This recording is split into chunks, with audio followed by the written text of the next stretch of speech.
السلام عليكم ورحمة الله.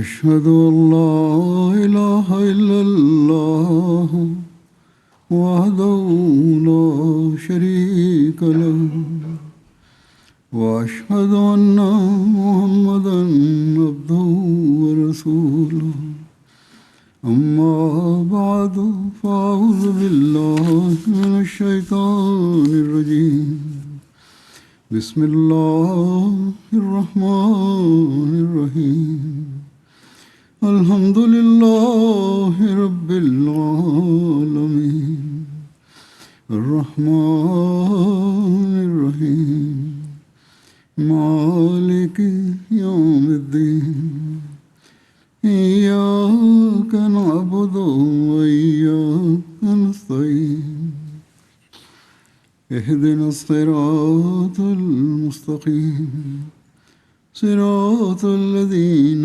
أنعمت عليهم غير المغضوب عليهم ولا الضالين.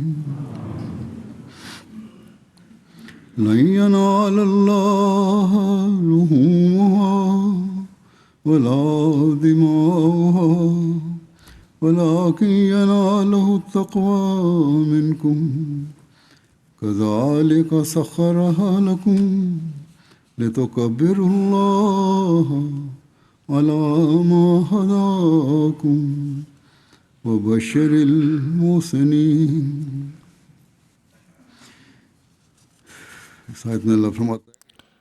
இந்த வசனத்தில் அல்லாஹ் கூறுகின்றான், நினைவில் கொள்ளுங்கள், அவற்றின் இறைச்சியும் அவற்றின் இரத்தமும் ஒருபோதும் அல்லாஹ்வை சென்றடைவதில்லை, மாறாக உங்கள் உள்ளங்களில் உள்ள இறையச்சம்தான் அவனை சென்றடைகின்றது.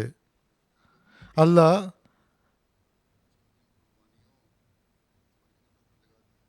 உங்களுக்கு நேர்வழியை காட்டியதற்காக நீங்கள் அவனது பெருமையினை எடுத்துரைக்க இவ்வாறு அவன் அவற்றை உங்களுக்கு தொண்டு செய்ய வைத்தான். நற்செயல் செய்பவர்களுக்கு நீ நற்செய்தினை வழங்குவீராக. ஹஸ்ரத் மசீஹ் மௌஊத் அலைஹிஸ்ஸலாம் அவர்கள் இது குறித்து கூறுகிறார்கள், தொன்மையான இயற்கை சட்டம் என்னவென்றால்,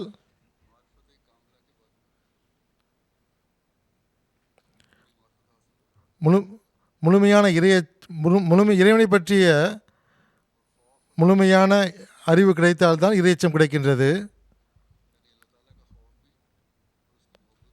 அல்லாஹ்வின் அச்சமும் அவனது நேசமும் எப்போது கிடைக்கும் என்றால், அல்லாஹ்வுடைய அந்தஸ்தை சரியான முறையில் புரிந்து கொள்ளும்போதுதான். ஆகவே எவர்களுக்கு முழுமையான இறைவனை பற்றிய முழுமையான அறிவு கிடைக்கிறதோ, எவர்களுக்கு இறைவனை பற்றிய அச்சம் தெரிய வருகிறதோ கிடைக்கிறதோ, பாவங்களிலிருந்து அவர் விலகியிருக்கிறார். சின்ன சின்ன தவறுகள், பாவங்கள் மனிதன் செய்கிறான்.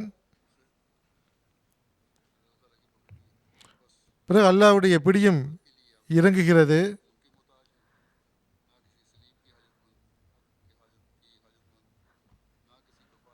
அல்லாஹ்வை நெருங்குவதற்கு இரத்தத்துடைய தேவையும் கிடையாது, பரிகாரத்தினுடைய தேவையும் கிடையாது. இப்படிப்பட்ட தியாகத்தை இன்னொரு பொருளில் கூற வேண்டும் என்றால் இஸ்லாம் என்று கூறலாம். இஸ்லாம் என்பது கழுத்தை முன்னால் அறுப்பதற்கு வைத்து விடுவதாகும்.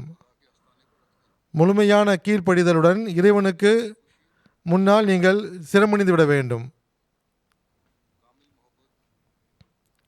முழுமையான நேசம், முழுமையான மன விருப்பத்தோடு இறைவனுக்கு முன்னால் நீங்கள் சிரமணிந்து விட வேண்டும். முழுமையான நேசம் என்பது முழுமையான இறைவனை பற்றிய முழுமையான அறிவை வேண்டுகிறது. இஸ்லாம் என்ற சொல் எதை குறிக்கிறது என்றால், உண்மையான குர்பானிக்கு இறைவனை பற்றிய முழுமையான அறிவு தேவைப்படுகின்றது. இந்த வசனத்தில் அல்லாஹ் கூறியிருப்பது போன்று, உங்களுடைய இறைச்சியும் தேவையில்லை, கால்நடைகளுடைய இரத்தமும் தேவையில்லை. இறைவனுக்கு தேவை கிடையாது. இறைவனுக்கு தேவைப்படுகின்ற விஷயம் என்னவென்றால், நீங்கள் இறைவனுக்காக நீங்கள் அச்சத்தை மேற்கொள்ள வேண்டும் என்பதுதான். உள்ளத்தை தூய்மைப்படுத்துவதுதான் உண்மையான குர்பானியாகும். இறைச்சியோ இரத்தமோ உண்மையான குர்பானி கிடையாது. பொதுவாக மக்கள் கால்நடைகளை குர்பானி கொடுக்கிறார்கள் என்றால், குறிப்பானவர்கள் உள்ளத்தை அறுத்து பலியிடுகிறார்கள். ஆடு மாடுகளை குர்பானி செய்வதே இறைவன் ஏன் தடுக்கவில்லை என்றால், அந்த குர்பானியும் இறைவனோடு மனிதனோடு தொடர்புடையதாகும், மனிதனுக்கு புரிய வைப்பதற்காகும். இந்த குர்பானி ஒரு விலங்கு தமது உயிரை உங்களுக்காக தியாகம் செய்துள்ளது. அதே போன்று இறைவனுக்காக நீங்கள் உங்களது உயிரை தியாகம் செய்ய வேண்டும். இறைவனுடைய கட்டளையை பேணுவதற்கு முழுமையாக நீங்கள் உங்களை ஈடுபடுத்திக் கொள்ள வேண்டும் என்று புரிய வைப்பதற்காகத்தான். அதன் மூலமாக அல்லாஹ்வுடைய நேசம் கிடைக்கும், அவனது நேசமும் வெளிப்படும். இதை பற்றி எடுத்துரைத்தவர் அன்னார் கூறுகிறார்கள், இறைவன் இஸ்லாமிய ஷரியத்தில் பல கட்டளைகளை கூறுவதற்காக முன்னுதாரணங்களை வைத்திருக்கின்றான். ஒருவர் தமது எல்லா ஆற்றல்களுடன் அல்லாஹ்வின் வழியில் குர்பானியாக வேண்டும், தியாகமாக வேண்டும். இதற்காகத்தான் உதாரணங்கள் கொடுக்கப்பட்டுள்ளன. ஆனால் அசல் நோக்கம் என்னவென்றால், அல்லாஹ் கூறியது போல், லை எனால் அல்லாஹ் லுஹுமுகா வலா திமாவுகா வலா எனாலுகா தக்வா மின்கும். அல்லாஹ்வுக்கு நீங்கள் செய்கின்ற குர்பானியுடைய இறைச்சியோ இரத்தமோ சென்றடைவதில்லை. அல்லாஹ்வின் வழியில் நீங்கள் இருந்தது போல் தியாகமாகிவிட வேண்டும். எந்தளவு இதைவிட குறைவாக இறையச்சம் இருக்கும் என்றால் அதில் குறைபாடுள்ள இறையச்சம்தான். வெளிப்படையான தொழுகை, நோன்பு, அதனுடன் கலப்பற்ற தன்மை, தூய்மை இல்லை என்றால் அது ஒன்றும் கிடையாது.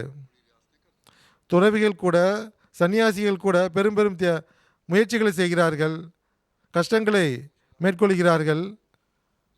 ஆனால் அது வெளிப்படையான துன்பங்களாகும். அவர்களுக்கு அதனால் எந்த மன நிம்மதியும் கிடைப்பதில்லை, தூய்மையும் கிடைப்பதில்லை. அவர்களது ஆன்மீகத்தில் எந்த முன்னேற்றமும் ஏற்படுவதில்லை.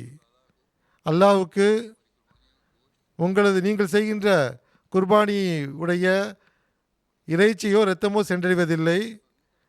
அல்லாஹ் அதை விரும்புவதில்லை. அவன் சத்தை விரும்புகின்றான். மக்கள் என்ன கேள்வி கேட்கிறார் என்றால், அல்லாஹ்வுக்கு குர்பானிகள் சென்றடைவதில்லை என்றால் இந்த குர்பானி செய்வதற்கான கட்டளை ஏன் கொடுத்தால் என்று கேட்கிறார்கள். இதற்கு அன்னார் கூறுகிறார்கள்,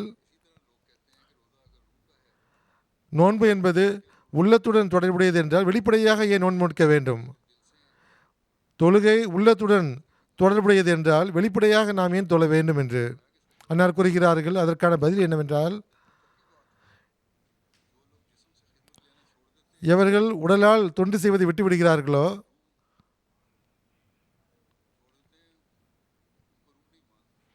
அவர்களை உள்ளம் ஏற்றுக்கொள்வதில்லை.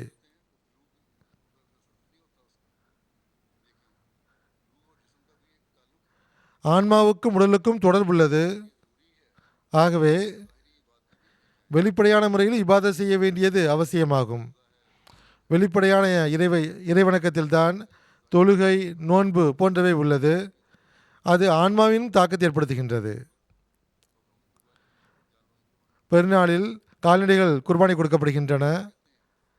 அன்னார் கூறுகிறார்கள், ஆன்மாவுக்கும் உடலுக்கும் தொடர்பில்லை என்று கூறுபவர்கள் பெரும் தவற்றில் இருக்கிறார்கள். ஆன்மாவும் உடலும் ஒன்றோடு ஒன்று இணைந்து செல்கின்றது. ஆன்மாவில் பணிவு ஏற்படும் போது உடலிலும் அது தென்படுகின்றது. உண்மையிலேயே உடலில் பணிவு ஏற்படும் போது அது ஆன்மாவிலும் பாதிப்பை ஏற்படுத்துகின்றது.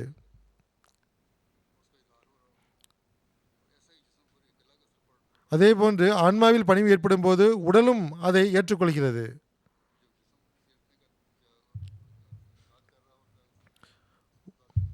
உடல் அதுக்கேற்ப ஆன்மாவுக்கேற்ப செயல்படும்போது பிறகு பரஸ்பரம் ஒன்று மற்றொன்று மீது தாக்கத்தை ஏற்படுத்துகின்றது. இதற்காகத்தான் நாம் குர்பானி கொடுக்கின்றோம். இந்த பெருநாளில் இன்று நாம் பெருநாள் ஈதுல் அதா என்ற பெருநாளை கொண்டாடுகின்றோம். வெளிப்படையான குர்பானி கொடுப்பது நமது உள்ளத்திலும் தாக்கத்தை ஏற்படுத்துகிறது என்பதற்காகத்தான்.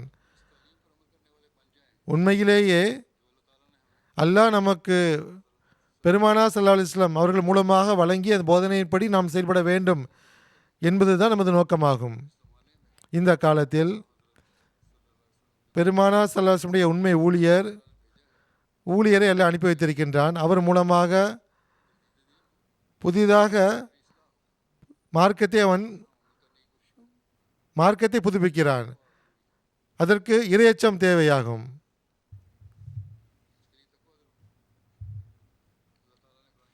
அல்லாஹ் திருக்குர்ஆனில் கூறுகின்றான், உங்களது இறைச்சியோ இரத்தமோ சென்றடைவதில்லை, இறையச்சம்தான் சென்றடைகிறது என்று கூறுகின்றான். ஆட்டை குர்பானி கொடுப்பதால்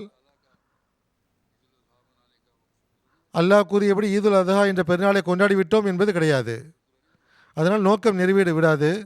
அல்லாஹ்வுடைய விருப்பத்தை பெறக்கூடியவர்களாக ஆகிவிட மாட்டோம். அது வெளிப்படையான செயல்தான்.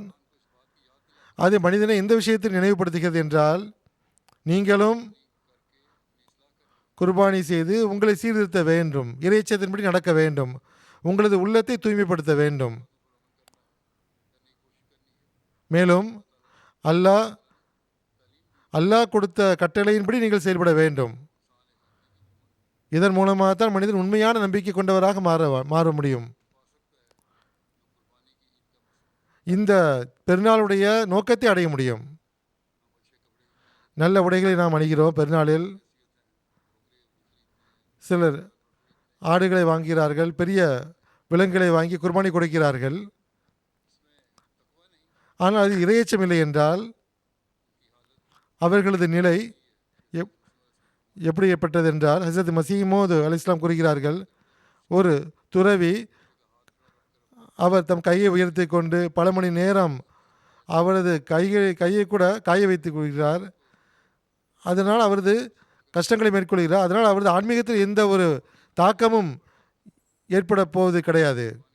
நமது குர்பானிகளால் நமது அமல்களில் எந்த தாக்கமும் ஏற்படவில்லை என்றால்,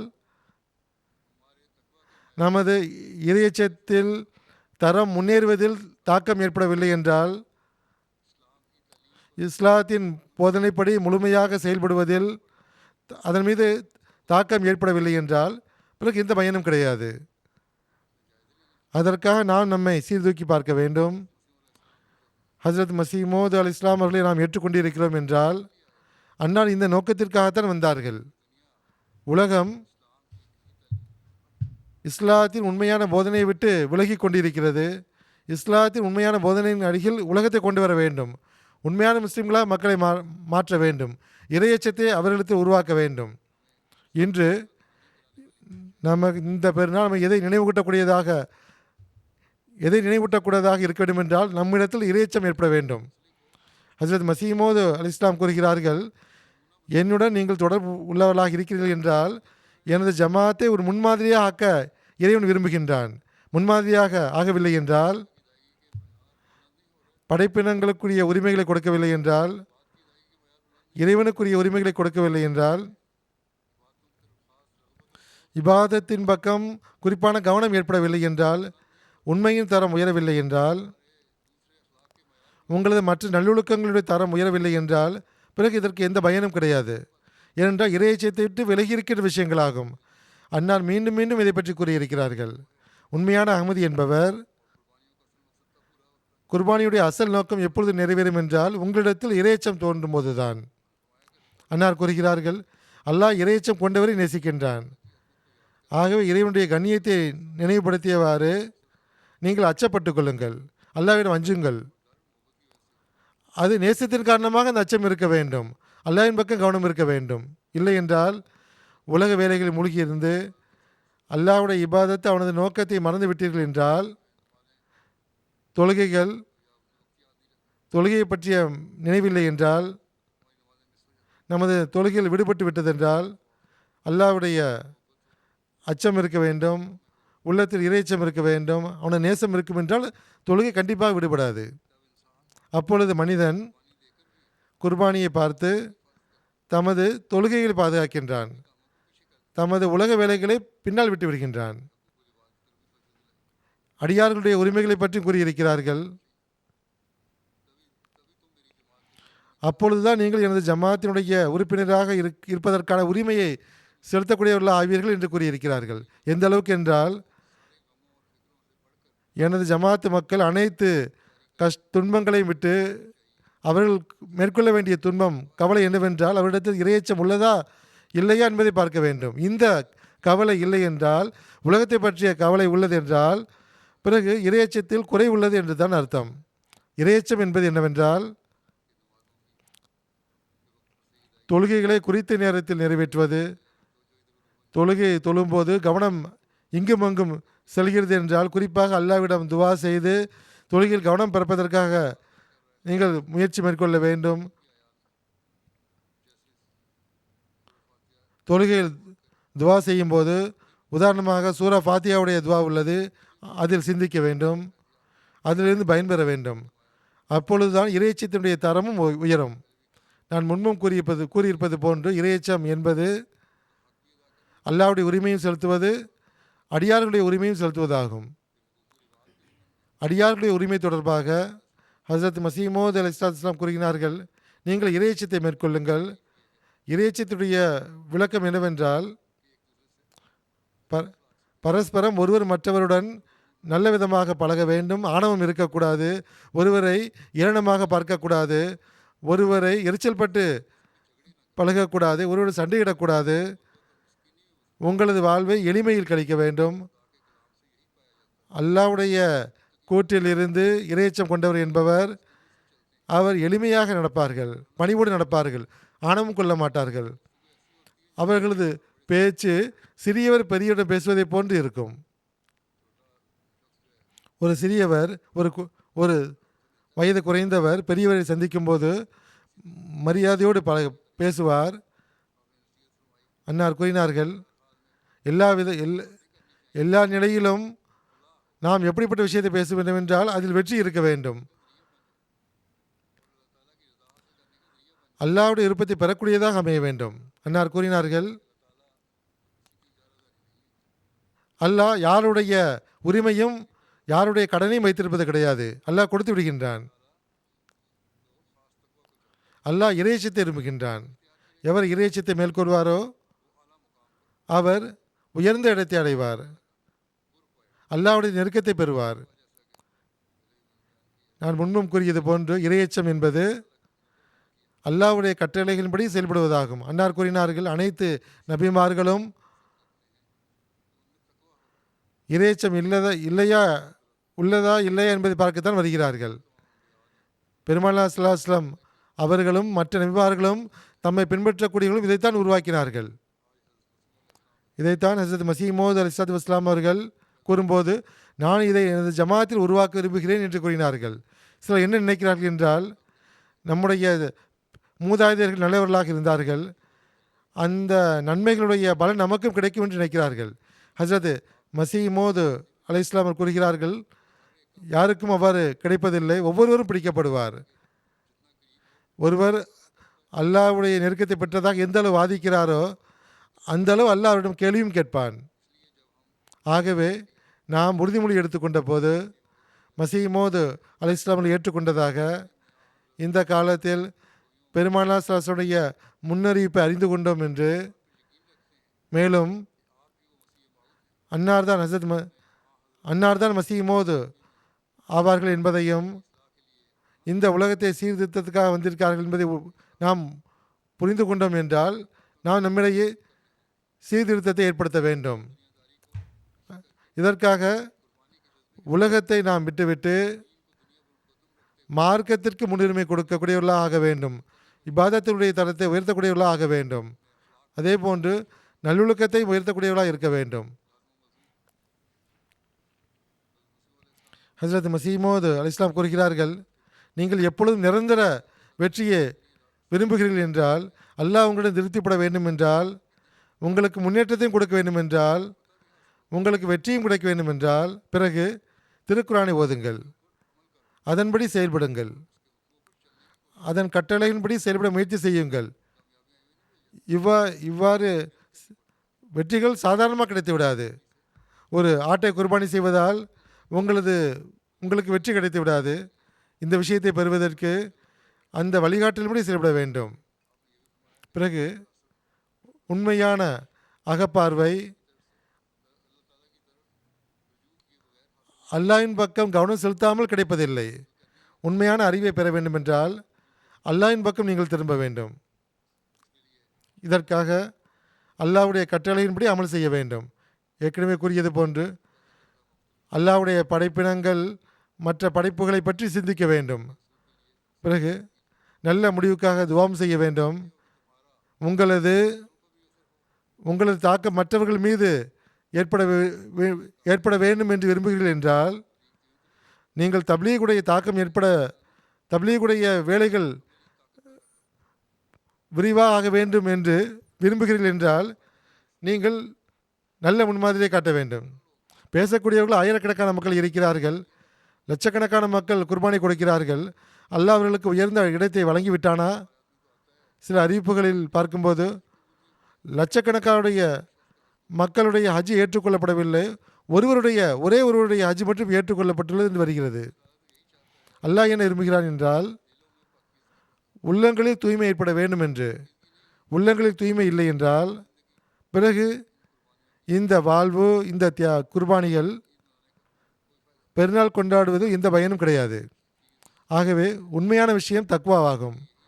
இறையச்சத்திற்கு அடிப்படை உயர்ந்த நல்லொழுக்கத்தை நீங்கள் மேற்கொள்ள வேண்டும். மீண்டும் மீண்டும் கூறப்பட்டுள்ளது, உங்களது இறை வணக்கங்களுடைய தரத்தை உயர்த்த வேண்டும், அடியார்களுக்கான உரிமையை நீங்கள் செலுத்த வேண்டும். தக்வா என்பது ஒருவர் உங்களோட கடமை காட்டினால் அவருடன் மென்மையாக நீங்கள் பழக வேண்டும், கடமை காட்டக்கூடாது. நீங்கள் கடமை காட்டினால் இறைச்சத்தை விட்டு விலக்கி சென்றுவிடும். உங்களது உள்ளத்தை நீங்கள் சீர்படுத்தி நீங்கள் பார்த்து கொண்டிருக்க வேண்டும். அல்லாஹ்வின் கட்டளையின்படி செயல்பட வேண்டும். இதுதான் அசல் விஷயமாகும். இதை ஹஜ்ரத் மஸீஹ் மவ்ஊத் அலைஹிஸ்ஸலாத்து வஸ்ஸலாம் அவர்கள் மீண்டும் மீண்டும் கூறியிருக்கிறார்கள். அன்னார் கூறுகிறார்கள், அப்பொழுதுதான் துவாவின் இன்பம் கிடைக்கும். துவா செய்வதில் இன்பமே கிடைப்பதில்லை என்று கூறுகிறார்கள். வேகமாக தொழுகையை முடிக்கிறார்கள். அன்னார் கூறுகிறார்கள், எப்பொழுது இன்பம் கிடைக்கும் என்றால், நீங்கள் அல்லாஹ்வுடைய கட்டளையின்படி செயல்படக்கூடியவர்களாக இருக்கும்போது தான் இன்பம் கிடைக்கும். எங்களது துவாக்கள் ஏற்றுக்கொள்ளப்படவில்லை என்று முறையீடு செய்கிறார்கள். மக்கள் தொழவும் செய்கிறார்கள், குர்பானியும் கொடுக்கிறார்கள். அல்லாஹ் கூறுகின்றான், நீங்கள் இறைச்சத்தின் வழிகளில் அடியெடுத்து வைக்காதவரை உங்களது துவாக்கள் ஏற்றுக்கொள்ளப்படுதல் என்பதிலிருந்து பயன்பெற முடியாது. இறைச்சத்தின் வழிகள் என்பது அல்லாஹ்வுடைய உரிமையை கொடுப்பது, அவனது அடியார்களின் உரிமையை முழுமையாக கொடுப்பது. அன்னார் கூறுகிறார்கள், முழுமையாக முயற்சி செய்யுங்கள் உங்கள் நல்லொழுக்கத்தை உயர்த்துவதற்கு. இறைச்சத்திற்கு நல்லொழுக்கத்தை உயர்த்துவதும் அவசியமாகும். நாங்கள் உரிமைகளை கொடுத்து விட்டோம் என்று வெட்டுவாதங்கள் செய்வது போதுமானது கிடையாது.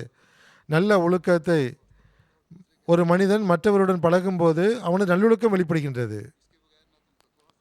இது இல்லாமல் உங்களுக்கு இறைச்சம் கிடைக்காது, அல்லாஹ்வுடைய நெருக்கமும் கிடைக்காது. எந்த ஒரு நன்மையின் வட்டத்திலும் நீங்கள் வர முடியாது.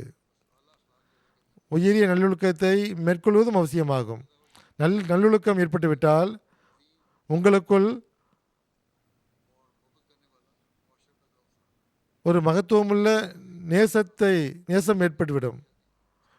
இன்றைய காலத்தில் இந்த குறைபாடு தோன்றிக்கொண்டே இருக்கின்றது. அன்னார் கூறுகிறார்கள்,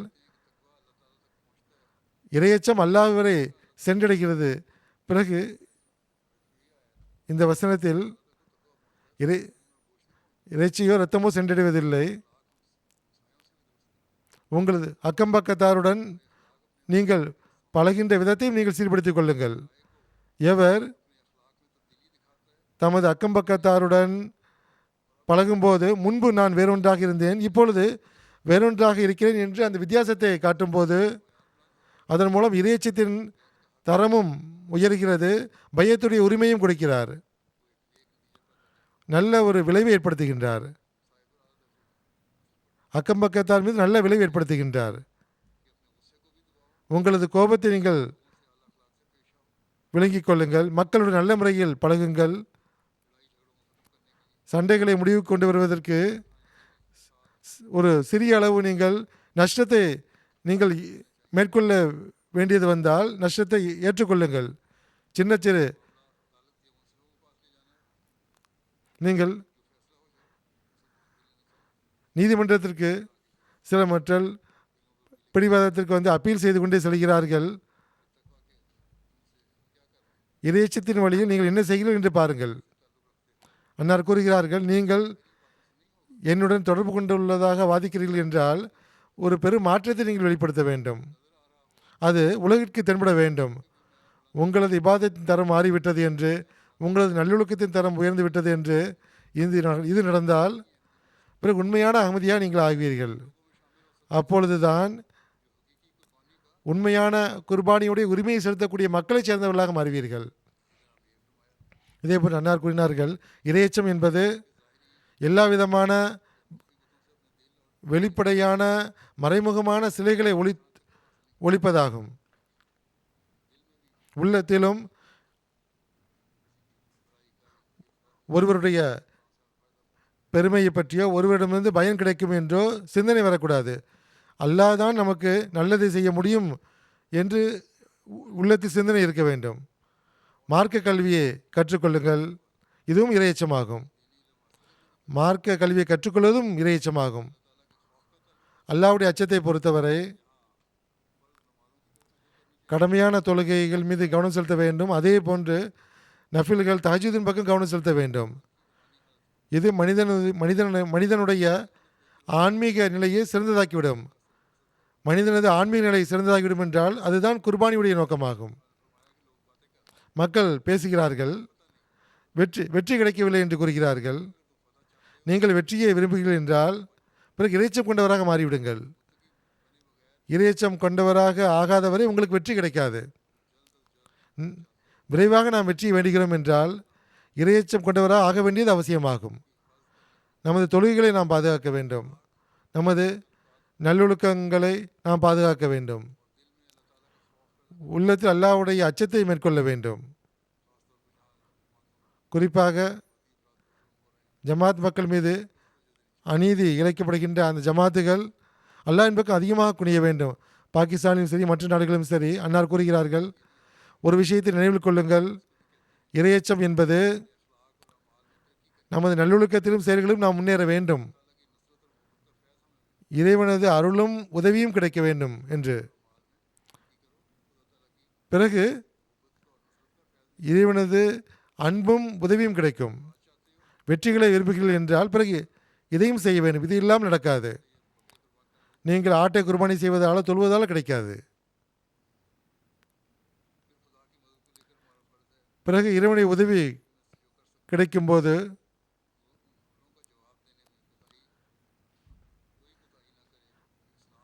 இஸ்லாம் மீதும் ஜமாத்தி மீது செய்யப்படுகின்ற தாக்குதலுக்கு பதில் கொடுக்க வேண்டும். ஆட்சேபனைகளுக்கு பதில் சொல்ல வேண்டும். தப்லீகுடைய வேலையும் உள்ளது. அது நல்லொழுக்கத்தின் வட்டத்தில் இருந்து கொண்டு செய்ய வேண்டும். சிலர் தவறான வார்த்தைகளை பேசிவிடுகிறார்கள். நமது போதனைக்கு மாற்றமான விஷயங்களை பேசிவிடுகிறார்கள். அது இறையச்சம் கிடையாது. அவர் தப்லீகில் எந்த பயனும் ஏற்படாது.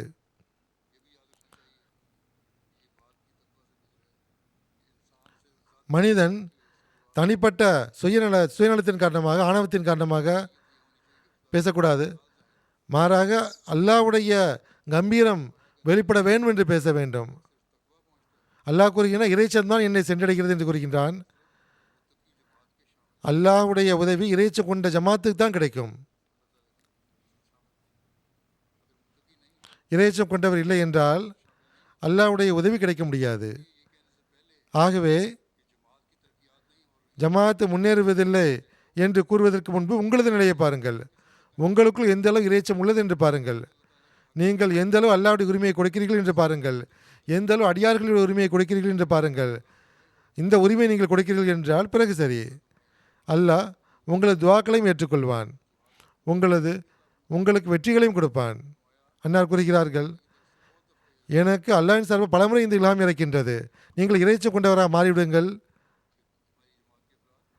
நம்ம ஜமாத் நண்பர்கள் இறைச்சி கொண்டவர்களாக மாற வேண்டும். இறையச்சத்தின் நுட்பமான வழிகளில் செல்ல வேண்டும். அல்லாஹ் உங்களுடன் இருப்பான் என்று எனது உள்ளத்தில் பெரும் வேதனை எழுகிறது. நான் என்ன செய்வேன்? நமது ஜமாத் உண்மையான தக்வாவையும் தூய்மையும் மேற்கொள்ள வேண்டும் என்று. அப்பொழுது பல சாபிகள் இருந்தால், பல நல்லவர்கள் இருந்தார்கள். அந்த தரம் கூட அன்னாருக்கு குறைவாக தெரிந்தது. இப்பொழுது நமது நிலை எவ்வாறு உள்ளது என்று பார்க்க வேண்டும். அன்னார் கூறுகிறார்கள், எந்த அளவு நான் துவா செய்கிறேன் என்றால், துவா செய்து நான் பலவீனம் அடைந்து விடுகின்றேன். நான் என்ன ஜமாத்தில் இறைச்சம் தோன்ற வேண்டும் என்று. இறைச்சம் ஏற்படாதவரை அல்லாஹ்வுடைய உதவி கிடைக்காது. ஆகவே இந்த விஷயங்களை நான் நினைவில் வைத்திருக்க வேண்டும். நாம் ஹஸ்ரத் மசீஹ் மௌஊத் அல்-இஸ்லாமுடைய பையத்துடைய உரிமையை செலுத்த வேண்டும் என்றால்,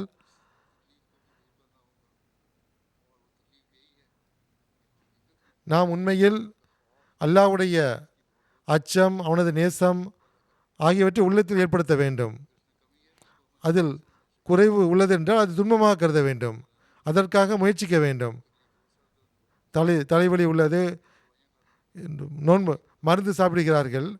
அதாவது உள்ளத்தில் இந்த குறைபாடு உள்ளது என்றால் அதற்கான மருந்து அல்லாஹ்வுடைய கட்டளையின்படி செயல்படுவதாகும். அப்பொழுது நமது குர்பானிகள் பயனை தரும். இல்லை என்றால் பயனற்றவை ஆகும். சில ஆடுகளை மாடுகளை குர்பானி கொடுப்பதால் அதற்கு எந்த பயனும் கிடையாது. அன்னார் கூறுகிறார்கள், அதாவது தொழுகிறோம், நோன்பு வைக்கிறோம், விபச்சாரம் போன்றவை செய்வது கிடையாது, திருடுவது கிடையாது. இதை கண்டு பெருமிதம் கொள்ளக்கூடாது. இது முஸ்லிம்களும் இதை செய்கிறார்கள். சில முஸ்லிம்களும் இது போன்ற பல மக்களிடம் இது போன்ற நல்ல விஷயங்கள் காணப்படுகின்றன. சிறந்த நல்லொழுக்கம் காணப்படுகின்றன. இது பெரும் நன்மை கிடையாது. அசல் விஷயம் என்னவென்றால், இறையச்சத்தில் உண்மையை நீங்கள் புரிந்து கொள்ள வேண்டும். அல்லாஹ்வின் மீது நீங்கள் எப்பொழுது நம்பிக்கை வைக்க வேண்டும். அவனுக்காக எல்லாவித தியாகத்திற்கும் ஆயத்தமாக இருக்க வேண்டும். ஆடுகளையோ விலங்குகளையோ குர்பானி செய்துவிட்டு அதை கண்டு தியாகம் செய்யும் போது, குர்பானி கொடுக்கும்போது, உங்களது உயிர்களையும் அல்லாஹ்வுக்காக தியாகம் செய்வதற்காக நீங்கள் ஆயத்தமாக இருக்க வேண்டும். அதற்காக கழுத்தில் கத்தியை வைத்து அறுப்பது கிடையாது. மாறாக உலக விஷயங்களை பின்னால் எரிந்துவிட்டு அல்லாஹ்வை நீங்கள் அடைவதற்கு முயற்சி செய்ய வேண்டும். அதற்காக மனிதன் பெரும் தியாகங்களை செய்வதற்கு ஆயத்தமாக இருக்க வேண்டும். தொழில்களை மறந்துவிடக்கூடாது. சண்டை வரும்போது பிறருடன் நல்லொழுக்கத்தை விட்டு தரம் தாழ்ந்து விடக்கூடாது. அப்பொழுதுதான் நாம் உலகத்தை விட மார்க்கத்திற்கு முன்னுரிமை கொடுக்கிறோம் என்று கூறுவது அப்பொழுதுதான் உண்மையாகும். இந்த தத்துவம்தான். இதை நாம் புரிந்து கொண்டால் உண்மையான முறையில் நாம் பெருநாள் கொண்டாடுவதற்கு, குர்பானி கொடுப்பதற்கான உரிமை கொண்டவர்களாக இருப்போம். ஹஸ்ரத் மசீஹ் மௌஊத் அலைஹிஸ்ஸலாம் கூறுகிறார்கள், இறையச்சம் கொண்டவர்களுக்கு இறைவனுடைய நிழலில் இருப்பார்கள். தூய்மையான இறைச்சமாக இருக்க வேண்டும். ஷிர்க் கலந்திருக்கக்கூடாது. ஷிர்க் இறைவனுக்கு பிடிக்காது.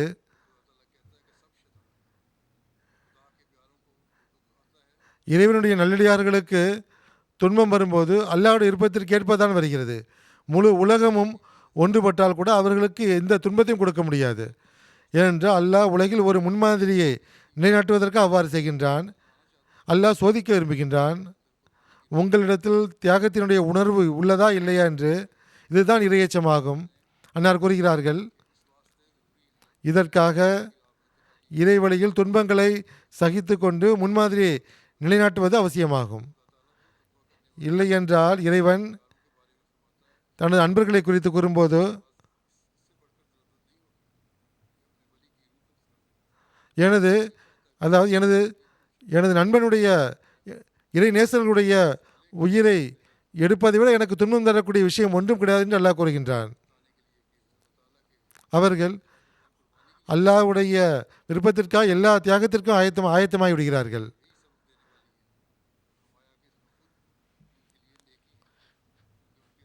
ஏனென்றால் உயர்ந்த நல்லொழுக்கத்தை அவர்கள் வெளிப்படுத்துகிறார்கள்.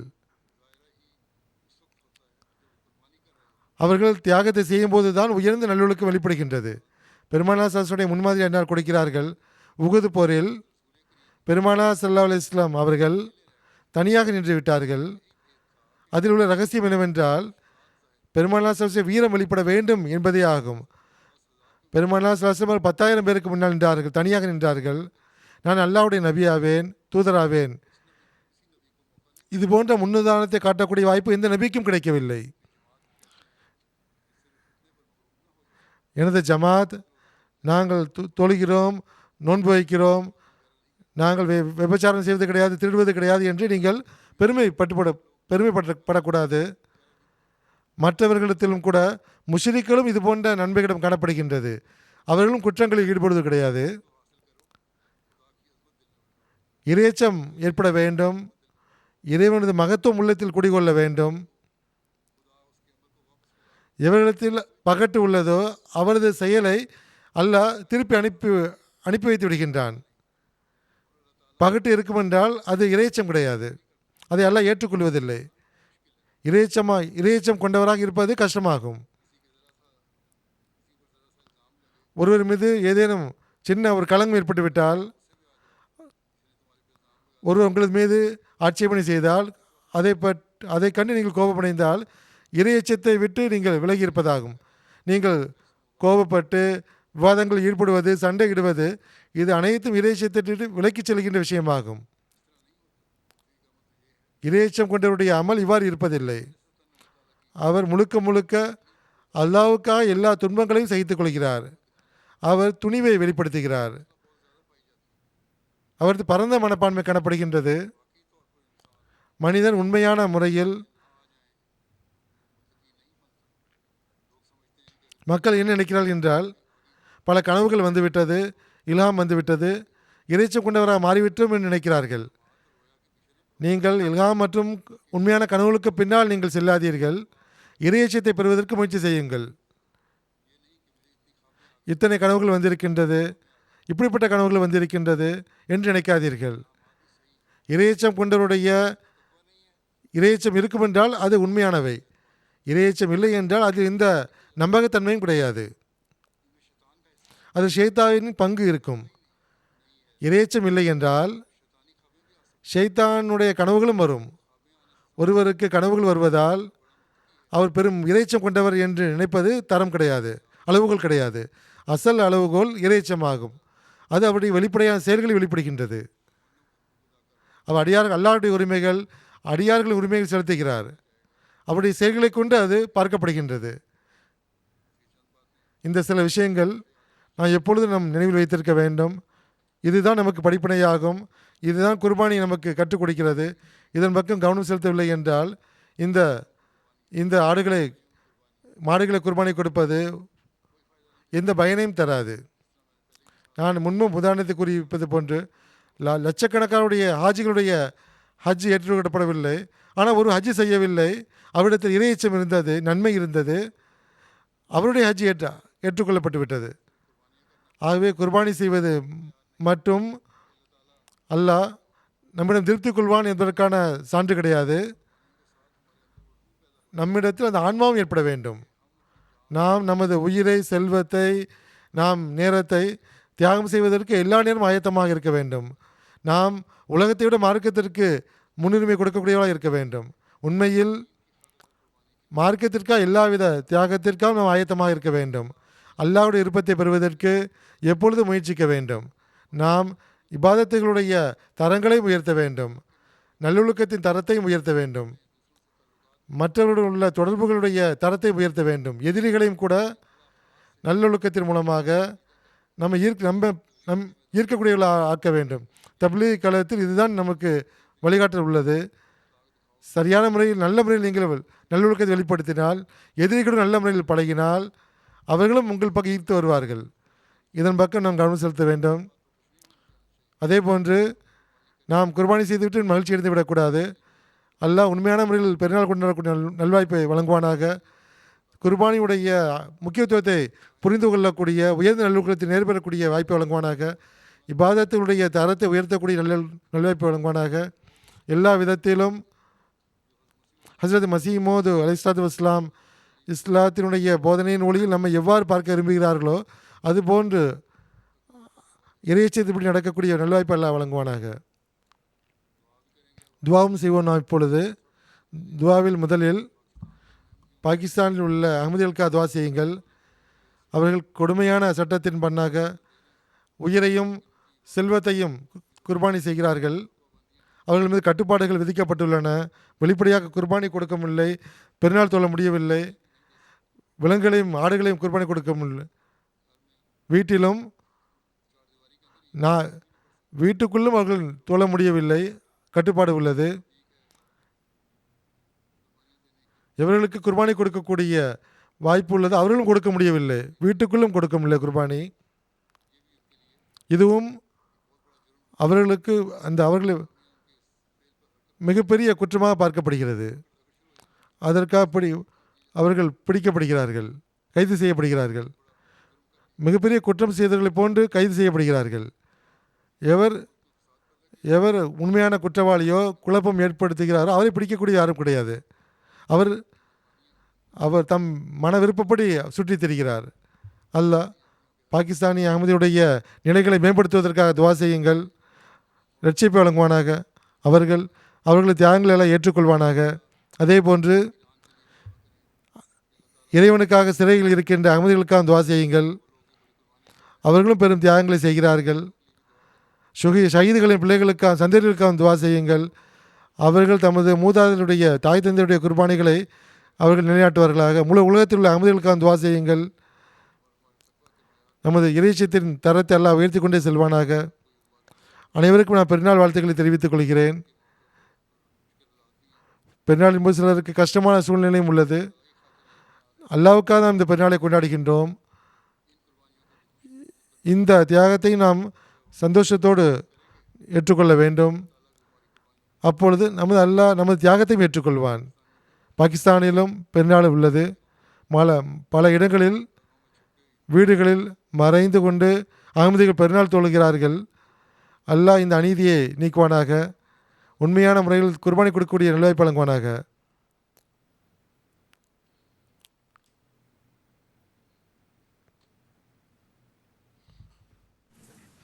அல்ஹம்துலில்லாஹ் நஹ்மதுஹு வ நஸ்தஈனுஹு வ நஸ்தக்ஃபிருஹு வ நு'மினு பிஹி வ நதவக்கலு அலைஹி வ நஊது பில்லாஹி மின் ஷுரூரி அன்ஃபுஸினா வ மின் ஸய்யிஆத்தி அஅமாலினா மன் யஹ்திஹில்லாஹு ஃபலா முضில்ல லஹு ومن يضلل فلا هادي له ونشهد أن لا إله إلا الله ونشهد أن محمدا عبده ورسوله عباد الله رحمكم الله إن الله يأمر بالعدل والإحسان وإيتاء ذي القربى وينهى عن الفحشاء والمنكر والبغي يعظكم لعلكم تذكرون اذكروا الله يذكركم وادعوه يستجب لكم ولذكر الله أكبر. दुआ कर लें.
आमीन। अस्सलाम वालेकुम रहमतुल्लाह।